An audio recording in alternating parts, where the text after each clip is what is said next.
الحمد لله نحمده ونستعينه ونستغفره ونؤمن به ونتوكل عليه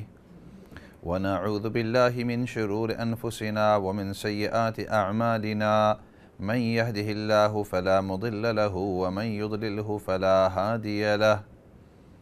ونشهد أن لا إله إلا الله وحده لا شريك له ونشهد أن محمدًا عبده ورسوله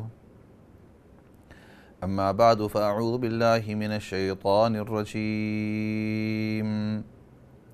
بسم الله الرحمن الرحيم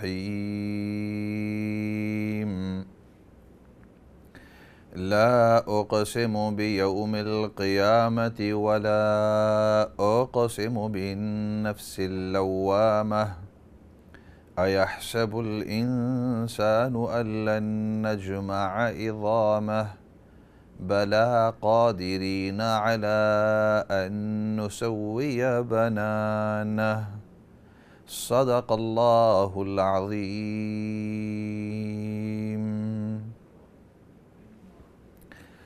محترم و مکرم ناظرین سامعین، السلام علیکم ورحمۃ اللہ وبرکاتہ۔ ترتیب وار ہماری ترتیب چلی آ رہی ہے اور ساتوں عقائد میں سے جو آخری عقیدہ ہے کہ والبعث بعد الموت، کہ موت کے بعد ہمیں زندہ کیا جائے گا اور زندہ ہونے کے بعد ہمیشہ ہمیشہ کی ایک زندگی ہوگی، اس کے بارے میں عرض کر رہا تھا کہ قیامت کے دن جب تمام کی تمام مخلوق اکٹھی ہوں گی اور اللہ رب العزت مخلوق کا حساب فرمائیں گے، اور یہ بات عرض کی تھی کہ وہاں مختلف واقعات پیش آئیں گے اور آپ صلی اللہ علیہ وسلم وہاں مختلف مواقع کے اوپر سفارش فرمائیں گے، اور ان میں سفارش قبلیٰ، شفاعت کبریٰ اس کا ذکر کیا تھا۔ اسی طرح حوض کوثر کا کچھ تذکرہ ہوا، اسی طرح پل صراط کا کچھ تذکرہ ہوا، اور پھر اس میں سے ایک مقام ہے عرش، اور وہ حدیث عرض کی تھی کہ نبی کریم صلی اللہ علیہ وسلم کا ارشاد ہے، فرمایا سبعۃ یظلھم اللہ فی ظلہ یوم لا ظل الا ظلہ، کہ 7 قسم کے آدمی وہ ہیں کہ قیامت کے دن اللہ رب العزت ان کو اپنے عرش کے سائے کے اندر جگہ نصیب فرمائیں گے، اور وہ 7 قسم کے آدمی جن کو عرش کے سائے کے اندر جگہ نصیب ہوگی، نبی کریم صلی اللہ علیہ وسلم نے ان کو ذکر فرمایا، لیکن ان کے ذکر فرمانے کے بعد فرمانے سے پہلے یہ بات بھی بتلائی کہ یوم لا ظل الا ظلہ، قیامت کے دن اللہ کے عرش کے سائے کے علاوہ اور کوئی سایہ نہیں ہوگا۔ وہاں سورج کی تپش ہوگی، گرمی ہوگی، لوگ پریشانی کی حالت میں، پریشانی کے عالم میں ہوں گے۔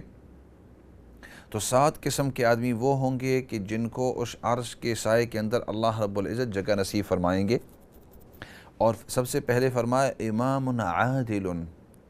وہ امام، وہ ذمہ دار، وہ لیڈر، وہ مقتدی کہ جو اپنے تمام امور کے اندر انصاف کرنے والا ہو، منصف ہو۔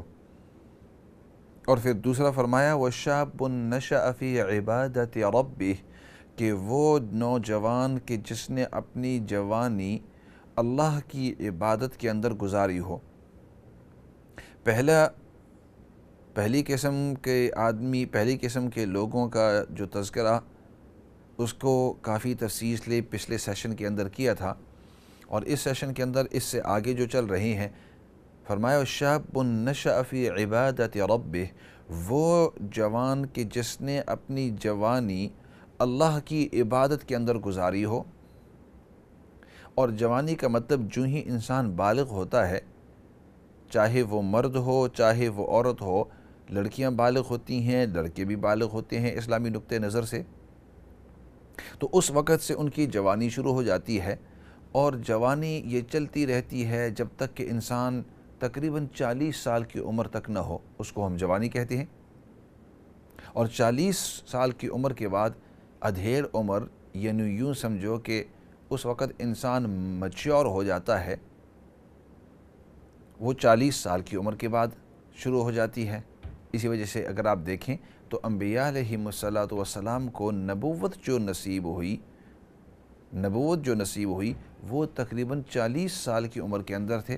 نبی کریم صلی اللہ علیہ وسلم کو بھی اس طرح ہوا، اور باقی انبیاء علیہم الصلاۃ والسلام کو الا سیدنا عیسیٰ علیہ السلام، کہ اللہ رب العزت نے ان کو گہوارے کے اندر نبوت نصیب کر دی تھی، مطلب اسی گہواری ہی سے اللہ رب العزت نے ان کو منتخب کر دیا تھا۔ اسی وجہ سے گہواری ہی کے اندر وہ بات کرنا شروع کر دیے، اور فرمایا وَجَعَلَنِي نَبِيًّا وَجَعَلَنِي مُبَارَكًا أَيْنَمَا كُنْتُ وَأَوْصَانِي بِالصَّلَاةِ وَالزَّكَاةِ مَا دُمْتُ حَيًّا، کہ اللہ رب العزت نے، سیدنا عیسیٰ علیہ السلام فرما رہے تھے کہ اللہ رب العزت نے مجھے نبی بنا کر بھیجا ہے، اور مجھے حکم دیا ہے کہ میں لوگوں کو نماز کا، زکوٰۃ کا اور باقی نیک اعمال کا حکم دوں۔ تو معلوم ہوا کہ اللہ رب العزت نے معجزتاً سیدنا عیسیٰ علیہ السلام کو تو پہلی نبوت نصیب کی، لیکن ان کے علاوہ باقی جو انبیاء علیہ السلام ہیں ان کو 40 سال کی عمر میں نبوت نصیب کی۔ معلوم ہوا کہ 40 سال یہ وہ عمر ہوتی ہے، وہ مرحلہ ہوتا ہے کہ اب انسان جو ہے جوانی سے اب ادھیڑ عمر کو پہنچ جاتا ہے اور انسان میچور ہو جاتا ہے۔ تو یہ جو عمر ہے بلوغت سے لے کر تقریباً 40 سال کی عمر تک، تو یہ جو سال ہوتے ہیں، یہ جو انسان کے تقریباً 25، 26، 27 جو بھی سال ہوتے ہیں، تو یہ 25، 26 انسان کے جوانی کے ہوتے ہیں، اور ان میں سے جو جوانی کی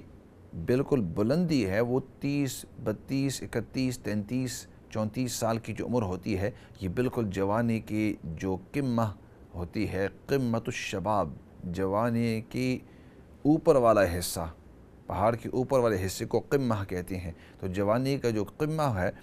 وہ تقریباً 30، 31، 32، 33، 34 سال کی عمر کے اندر ہوتا ہے، اور اس کے بعد جوانی رہتی ہے، لیکن وہ جوانی نہیں جو اس وقت۔ تو اب اس حدیث کی طرف آتے ہیں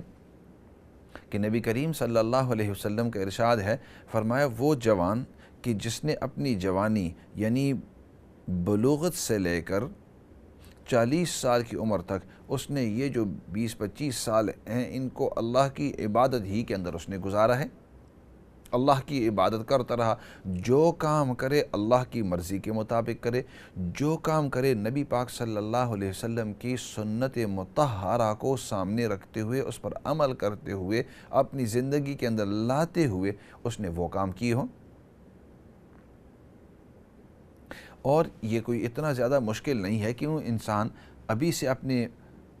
بچوں کو، اولاد کو، جو ہی وہ بالغ ہوں تو اسی وقت سے یوں شمار کرو کہ اب کے بعد ان کو کسی قسم کا گناہ کرنا نہیں ہے،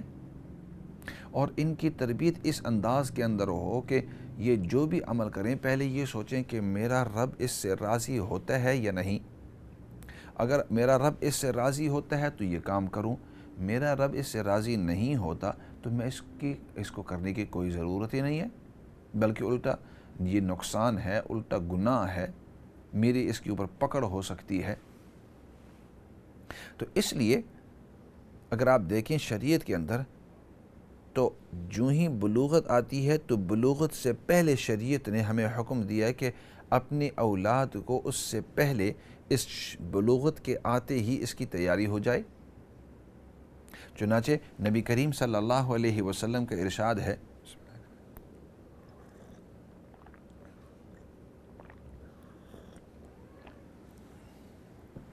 چنانچہ نبی کریم صلی اللہ علیہ وسلم کا ارشاد ہے، فرمائے مروا اولادکم بالصلاة اذا بلغوا 7 سنین، آپ کے بچے جب 7 سال کی عمر کو ہوں تو اس وقت سے ان کو نماز پڑھنے کا حکم دینا شروع کر دو۔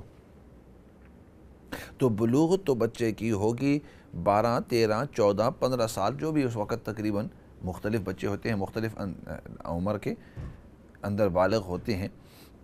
تو 12، 13، 14 سال کی عمر میں، لیکن نبی کریم صلی اللہ علیہ وسلم نے 5-6 سال پہلے ہی حکم دیا ہے ان کے بالغ ہونے سے 5-6 سال پہلے ہی حکم دیا ہے کہ ابھی سے تیاری کر دو ان کی نماز کا حکم دو. 7 سال کی عمر کے ہو جائیں اب نماز کا حکم دو، اور پھر جب 10 سال کی عمر کے ہو جائیں تو اس وقت پھر سختی دو، اور سختی کے ساتھ اور ماحول کے لحاظ سے جو یعنی اس انداز کے اندر کہ بچہ یہ محسوس کرے کہ اگر میں نے یہ کام نہیں کیا تو ہو سکتا ہے کہ مجھے سزا ملے.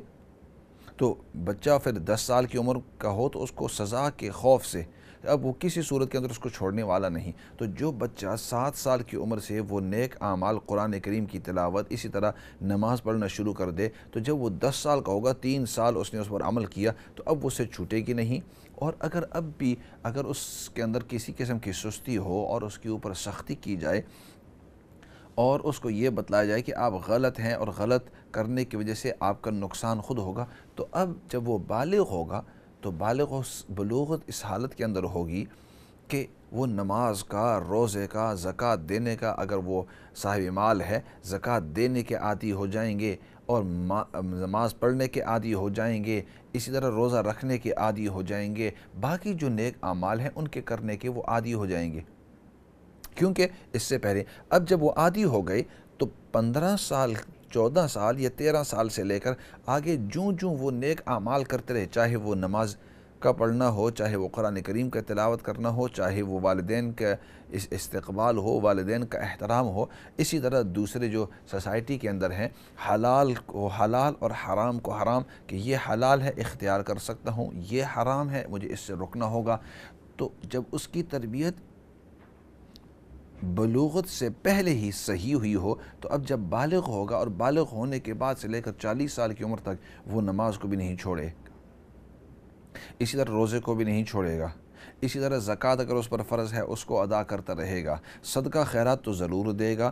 اور چونکہ ماحول اسلامی ہے اس لیے وہ اسلامی ماحول کے دائرے ہی کے اندر رہے گا. تو اس قسم کا جو بچہ ہے جو بالغ ہونے سے لے کر اپنی جو زندگی ہے باقی وہ اللہ کی مرضی کے مطابق گزارتا ہو اور اللہ کی عبادت کے اندر گزارتا ہو، تو اس کے بارے میں نبی کریم صلی اللہ علیہ وسلم نے ارشاد فرمایا کہ شاب نشأ فی عبادت ربہ، کہ وہ جوان کہ اس نے اپنی جوانی اللہ کی مرضی کے مطابق اور اللہ کی عبادت کے اندر اس نے گزاری ہو. یہ بات لمبی ہو گئی ہے لیکن اس کو لمبا کرنے کا مقصد یہ تھا کہ اگر ہم چاہتے ہیں کہ ہماری اولاد ان لوگوں میں سے ہو کہ جس کو قیامت کے دن اللہ رب العزت اپنے عرش کے سائے کے اندر جگہ نصیب فرمائیں گے، اور ہم چاہتے ہیں کہ بلوغت سے لے کر اپنی ادھیڑ عمر تک یعنی پوری جوانی جو ہے وہ ہر وقت اللہ کی مرضی کے مطابق ہوں، تو پھر یہ اختیار کرنے کے لیے ضروری ہوتا ہے کہ آپ پھر اس کی تیاری شروع سے کر لو. تو اس لیے جتنے بھی ناظرین ہیں، سامعین ہیں، جن کی یہاں اولاد ہے تو ابھی سے ان کی تربیت اس انداز کے اندر کرو کہ نماز کا، روزے کا، زکوٰۃ کا، قرآن کریم کی تلاوت کا، اخلاقیات کا، دوسرے کے ساتھ معاملات کا، ادب احترام کا، یہ تمام کی تمام چیزیں آپ بالغ ہونے سے پہلے یعنی بچپنے ہی کے اندر آپ ان کی تربیت کرتے رہیں، ان کو تیار کرتے رہیں. تب جب وقت آئے گا تو اس کے بعد پھر آگے ان کو عادت بھی ہو جائے گی، وہ عبادت بھی بن جائے گی اور اس کے مطابق وہ اپنی پوری جوانی جو ہے وہ اس طرح گزاریں گے. تو اس لیے بہت ضروری ہے کہ ہم اپنے ینگسٹروں کی توجہ اس بات کی طرف دلائیں کہ دیکھو وقت آپ کو اللہ کی عبادت کے اندر اسی طرح اللہ کی مرضی کے مطابق گزارنا ہوگا، اسی طرح نبی پاک صلی اللہ علیہ وسلم کی جو سنتیں ہیں ان کے مطابق آپ کو اپنی زندگی گزارنی ہوگی. تو یہ تمام کی تمام چیزیں اسی وقت ہو سکتی ہیں کہ جبکہ والدین پہلے سے بلوغت سے پہلے ہی بچوں کی اس انداز کے اندر تیاری کر لے. اچھا، اب ایک اور بات رہ جاتی ہے، وہ کون سی؟ کہ اگر بالفرض میرے بچے جو ہیں، چاہے بچیاں ہوں یا بچے ہوں، وہ اگر بلوغت تک پہنچ گئے اور وہ جو شروع سے میں نے تیاری کرنی تھی وہ نہیں کی، تو اب کیا کروں؟ تو اس کا طریقہ یہ ہے کہ اب بھی وقت ضائع نہیں ہوا، اب بھی وقت ختم نہیں ہو گیا. جس وقت سے آپ تربیت شروع کرنا چاہیں اس وقت سے آپ شروع کر دو. You are never too late.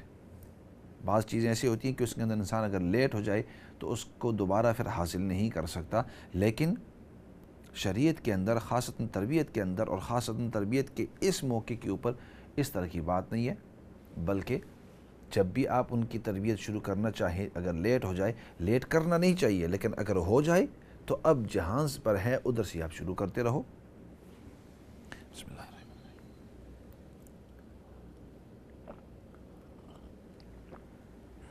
الرحیم،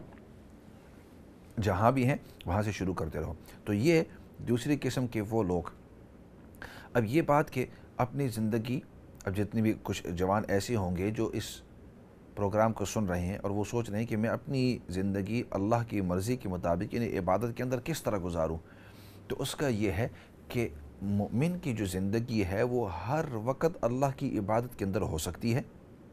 صرف اتنا ہے کہ جو بھی کام آپ کر رہے ہیں اس کو اللہ کی مرضی کے لیے کرتے رہو۔ تو فار ایگزامپل، اگر آپ بیٹھے بیٹھے کوئی چیز بنا رہے ہیں، چاہے وہ گھر کے اندر مستورات ہیں، وہ اپنا کھانا بنا رہے ہیں، یا اگر وہ کپڑے بنا رہے ہیں، کپڑے واشنگ کر رہے ہیں، یا اسی طرح مرد ہوں اپنے ورک شاپ کے اندر وہ کام کر رہے ہیں، یا گھر کے اندر ہیں، یا گھر کے اندر ہاتھ بٹا رہے ہیں، تو اس وقت یہ نیت کر لو کہ یہ جو کام میں کر رہا ہوں یا کر رہی ہوں تو یہ میں اللہ کو راضی کرنے کے لیے کر رہا ہوں۔ یہ جو ورک شاپ کے اندر کام کر رہا ہوں یہ اس لیے کر رہا ہوں، ہر تھوڑی دیر کے بعد اپنے آپ کو یاد دہانی کراتے رہیں کہ یہ جو ورک شاپ کے اندر یا بزنس کے اندر یا دکان کے اندر یا اسکول کے اندر یا مدرسے کے اندر یا جدھر بھی جہاں بھی میں کام کر رہا ہوں، میں یہ کر رہا ہوں تاکہ مجھے حلال کمائی ملے، حرام سے میں بچتا رہوں، اور اس کی وجہ سے میرا رب مجھ سے راضی ہو جائے۔ الٹیمیٹلی ہمارا آخری نتیجہ اور اول نتیجہ اور پورا ہمارا دار و مدار اس پر ہونا چاہیے کہ میرا رب راضی ہو جائے، اللہ مجھ سے راضی ہو جائے۔ اچھا، آپ کچھ گھریلو کام کر رہے ہیں، صفائی کر رہے ہیں، میرے نبی پاک صلی اللہ علیہ وسلم کی سنت تھی، آپ صلی اللہ علیہ وسلم بھی ایک گھریلو صفائی کیا کرتے تھے۔ آپ کسی رشتہ دار کے پاس جا رہے ہیں، میں اس لیے جا رہا ہوں تاکہ وہ رشتہ دار خوش ہو جائیں گے، کسی شخص کو خوش کرنا، اللہ کو خوش کرنا ہے، اللہ رب العزت اس سے خوش ہو جائیں گے۔ تو everything that you are doing, جو کام بھی آپ کر رہے ہیں، ہر ایک کے ساتھ یہ نیت کر لو کہ میں اس لیے کر رہا ہوں کہ at the end of it I want Allah to be pleased with me, میں چاہتا ہوں کہ اللہ رب العزت مجھ سے راضی ہو جائیں، یہ میں چاہتا ہوں۔ آپ مثال کے طور پر something as simple as، کوئی آسان ہو کہ انسان نے اپنی گاڑی رکھی ہوئی ہے، انسان کی ضرورت ہے، لیکن آپ اس کے اندر یہ نیت کر سکتے ہیں کہ میں نے یہ گاڑی جو رکھی ہے اس لیے تاکہ مجھے جلدی ادھر سے لے کر اپنے رشتہ داروں کو پہنچا دے اور میرا وقت ضائع نہ ہو، اور وہاں جا کر جو راستے کے اندر وقت ضائع ہو سکتا تھا وہ میں نے اچھی گاڑی لی جلدی پہنچنے کے لیے، اور وہاں میں ان کے پاس زیادہ وقت گزاروں گا، وہ مجھ سے زیادہ خوش ہوں گے،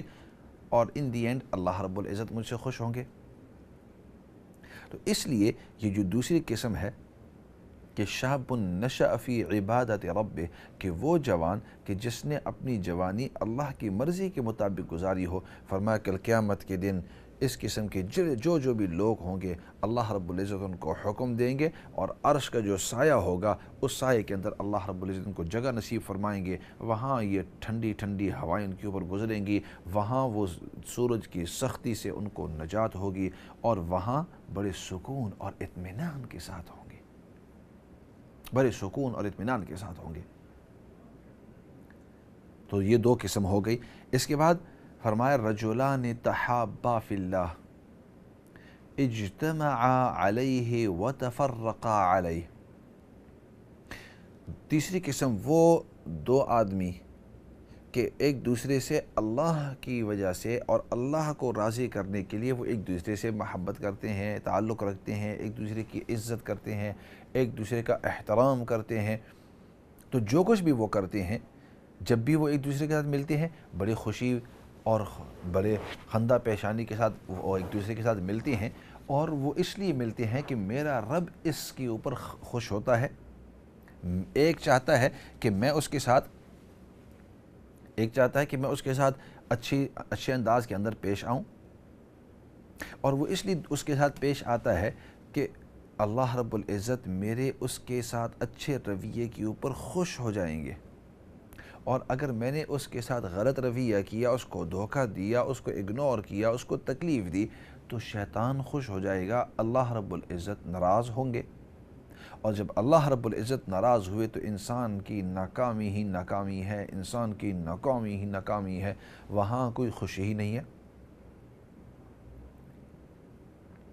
تو اسی وجہ سے فرمایا کہ رجلان تحابا فی اللہ اجتمعا علیہ وتفرقا علیہ، اللہ کے محبت کی وجہ سے for the sake of اللہ وہ ایک دوسرے سے محبت کرتے ہوں، ایک دوسرے کی عزت کرتے ہوں، ایک دوسرے کا احترام کرتے ہوں، ایک دوسرے کی ملاقات کرتے ہوں، ایک دوسرے کا دیکھ بھال کرتے ہوں، اور دیکھ بھال اس لیے کرتے ہیں کہ میرا رب راضی ہو جائے، ان کو کسی قسم کی اور لالچ نہیں ہے۔ آج کل بڑی عجیب چیز کہ جب ایک دوسرے کے ساتھ وہ تعلقات رکھتے ہیں تو وہ اکثر طور پر تعلقات اس لیے کہ کوئی پتہ نہیں اس کی ضرورت پڑے میری، اور مجھے اس کی ضرورت پڑے، اس کو میری ضرورت پڑے، تو وہ ضرورت اور مطلب کے اوپر جو بیس ہوتا ہے وہ حقیقت کے اندر وہ کامیابی نہیں ہے۔ کامیابی تو یہی ہے کہ میں اس لیے ان کے ساتھ اچھے تعلقات رکھتا ہوں کہ اللہ رب العزت مجھ سے راضی ہو جائے۔ تو تین قسم کے آدمی ہو گئے۔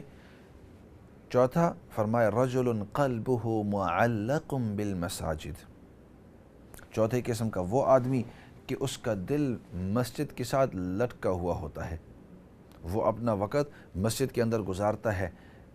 اور علماء نے اس کے مختلف وجوہات لکھی ہیں، مختلف اس کے معنی لکھے ہیں۔ فرمایا وہ شخص کہ جس کا مقصد یہ ہوتا ہے کہ مسجد کے اندر ایک نماز ادا کی، ختم ہوئی، اس نے سوچا کہ گھر گیا تو فضول جو ہے وقت گزر جائے گا، پتہ ہی نہیں چلے گا، اور بجائے گھر جانے کے میں اس طرح کروں کہ ادھر ہی مسجد ہی کے اندر بیٹھا رہوں اور اگلی نماز کا انتظار کروں، اور جتنی دیر میں اگلی نماز کا انتظار کرتا ہوں تو اتنی دیر میں وظیفہ کر لیتا ہوں، کوئی درود شریف پڑھ لیتا ہوں، اللہ کی تسبیح، اللہ کی تحمید جو ہے وہ کرتا رہتا ہوں، تو اپنے وقت کو وہ اس انداز کے اندر فائدہ مند بنا لیتا ہے۔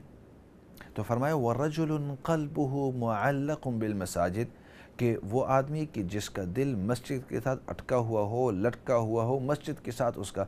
دل جو ہے وہ وابستہ ہو، بلکہ علماء نے فرمایا کہ وہ گناہ کے ماحول سے اس لیے بھی دور رہتا ہے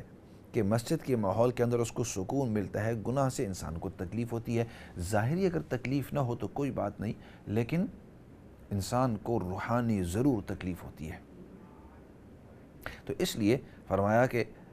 رجل قلبہ معلق بالمساجد، کہ وہ شخص کہ جس کا دل مسجد کا لٹکا ہوا ہو، کہ جو ہی وہ مسجد سے نکلتا ہے تو وہ دل سے چاہتا ہے کہ کب واپس مسجد کے اندر آ جاؤں، مسجد سے جو ہی نکلتا ہے اپنی ضروریات پورے کرنے کے لیے، تقاضا کے لیے، وضو کے لیے، استنجا کے لیے، گھر والوں کے پاس بیٹھنے کے لیے، یا اپنی فیملی، جو ہی وہ مسجد والے ماحول سے نکلتا ہے تو اس کا دل چاہتا ہے کہ واپس آ جاؤ، مسجد والے ماحول جیسے کوئی ماحول نہیں ہے، مسجد جیسے کوئی سکون ہے ہی نہیں، مسجد جیسے کوئی اطمینان ہے ہی نہیں، تو اس لیے وہ جہاں بھی جاتا ہے اس کو سکون نہیں ملتا، وہ پریشانی دیکھتا ہے، وہ تکلیفیں دیکھتا ہے، لڑائی جھگڑے دیکھتا ہے، تو ان تمام چیزوں کو دیکھ کر وہ سمجھتا ہے کہ مسجد کے باہر والی زندگی تو ایسی ہے کہ اس کے اندر یہ فضول چیزیں ہیں، میں چاہتا ہوں کہ سکون، اطمینان، احترام والی جگہ کے اندر بیٹھا رہوں، اور وہاں اپنی عبادت بھی آہستہ آہستہ کرتا رہوں، اپنی عبادت بھی آہستہ آہستہ کرتا رہوں، اور اللہ کو راضی کرتا رہوں، اور گناہ والے ماحول کے اندر سے میں باہر رہوں۔ اب اس سے مستورات یہ ہیں کہ بعض مساجد کے اندر مستورات کا بھی بندوبست ہوتا ہے، بعض مساجد کے اندر نہیں، تو ان کا دل، ان کے بارے میں علماء فرماتے ہیں کہ وہ اپنی گھر کی جو مسجد ہوتی ہے اس کے ساتھ ان کا دل لگا ہوا ہوتا ہے، کہ ادھر وہ اپنے مصلی جو ہے بعض بچھا دیتی ہیں اور یہ کہتی ہیں کہ یہ میری مسجد ہے، اور وہ اتنا نماز اور اسی طرح اذکار اور نیک اعمال کے عادی بن جاتے ہیں اس جگہ کے اندر کہ جب تک کہ اس جگہ سے ہٹ نہ جائیں اس وقت تک وہ نیک اعمال کے اندر مشغول اپنے آپ کو بھی ہوتی ہیں، اور جب اس جگہ سے ہٹ جائیں تو اس وقت ان کو پریشانی، ایک عجیب قسم کی فیلنگ ہوتی ہے۔ تو جیسے میں عرض کر رہا تھا کہ رجل قلبہ معلق بالمساجد، کہ وہ آدمی کہ جس کا دل مسجد کے ساتھ، تو عام ایک تو ایک عام مسجد ہوتی ہے، اور ایک جو مستورات گھروں کے اندر ہوتی ہیں، اپنے گھر کی انہوں نے مسجد بنائی، اس کا دل اس کے ساتھ لٹکا ہوا ہو اور ہمیشہ چاہتی ہو کہ میں اسی مسجد والے ماحول کے اندر باقی رہوں، تو فرمایا کہ جس کا دل اس طرح ہو تو کل قیامت کے دن اللہ رب العزت اپنے عرش کے سائے کے اندر اس کو بھی جگہ نصیب فرمائیں گے۔ ایسے کرتے ہیں، بریک کا وقت ہے، بریک کی طرف جاتے ہیں، اور بریک کے بعد پھر واپس آ کر آپ حضرات اور خواتین کے جو قولز ہیں وہ ہم لیں گے، آپ سوال کریں گے، ہم ان کی جواب دینے کی کوشش کریں گے۔ اسی کے ساتھ بریک کی طرف جاتے ہیں۔